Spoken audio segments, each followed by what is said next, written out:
किया and Hyundai गोटे car company अटे। आज्ञा हाँ मजाक करूनी, किंतु आपण भाबुथिबे जदि गोटे कंपनी ताहले एमानकर शोरूम एवं सर्विस सेंटर अलग अलग कहीं।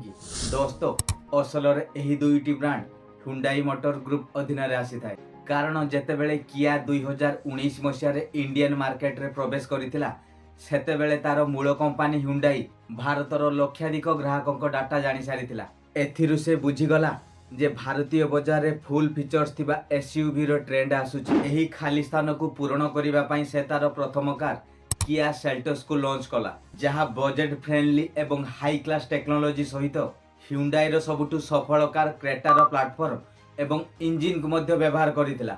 एंड एही कारणरु मात्र गोटिए वर्ष मध्य रे किया 45,000 रु अधिक यूनिट बिक्री करि देइथिला एवं आज यह भारतर सबुठु षष्ठ बड़ कार कंपनी अटे। एंड एसबू Hyundai मोटर्स संभव है।